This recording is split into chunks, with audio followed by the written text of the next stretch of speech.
کی کتاب تھی قسطنطنیہ، اس کے اندر وہ کہتے ہیں کہ یہ جب انہوں نے حضرت جنرل نے ابھی اسلام قبول نہیں کیا تھا تو یہ رسول اللہ پاک صلی اللہ علیہ وسلم کے پاس آئے.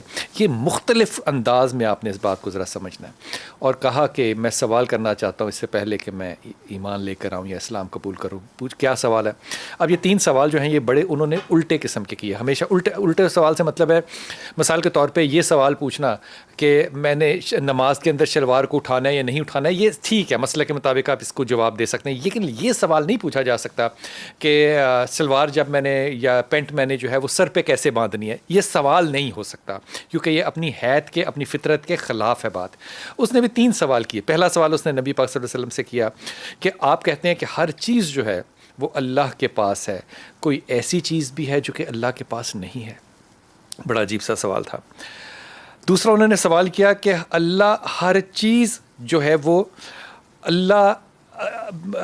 اللہ کے لیے ہے، خدا کے لیے ہے، کوئی ایسی چیز ہے جو اللہ کے لیے نہیں ہے؟ یہ بھی بڑا ٹیکنیکل سا عجیب سا سوال تھا. تیسرا سوال اس نے پوچھا کہ اللہ سب کچھ جانتا ہے؟ ہاں جانتا ہے. کوئی ایسی چیز ہے جو کہ اللہ نہیں جانتا؟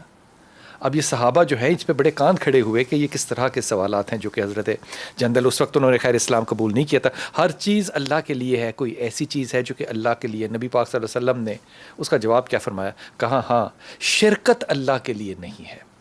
اب یہ کیسا حکمت والا جواب ہے کہ اللہ کے لیے سب کچھ ہے، شریک اللہ کے لیے نہیں ہو سکتا، اللہ کا کوئی شریک نہیں ہو سکتا. دوسری جو بات اس نے پوچھی کہ اللہ کے پاس سب کچھ ہے، کیا اللہ کے پاس ایسی کوئی چیز ہے جو اللہ کے پاس نہیں ہے؟ تو حدیث قدسی آپ نے فرمائی جس پہ کہ اللہ نے کہا کہ میں نے ظلم اپنے پہ حرام کر لیا. اللہ کے پاس رحم ہے، اللہ کے پاس ظلم نہیں ہے. تیسری چیز یہ کہ کوئی ایسی شے جس کا اللہ کو علم نہ ہو. نبی نے کہا تھا ہاں. تو کہا کیا؟ کہا نبی پاک صلی اللہ علیہ وسلم حضرت جنرل سے کہتے ہیں کہ میں تم سے ایک بات پہلے پوچھتا ہوں، یہ بتاؤ کہ حضرت عزیر کو تم لوگ کیا مانتے ہو؟ انہوں نے کہا اللہ کا بیٹا مانتے ہیں. انہوں نے کہا یہ کب سے مانتے ہو؟ انہوں نے کہا جناب جب سے ہم ہیں تبھی سے مانتے ہیں، ہمارے باپ دادا بھی یہی مانتے تھے کہ حضرت عزیر جو ہیں وہ اللہ کے بیٹے ہیں.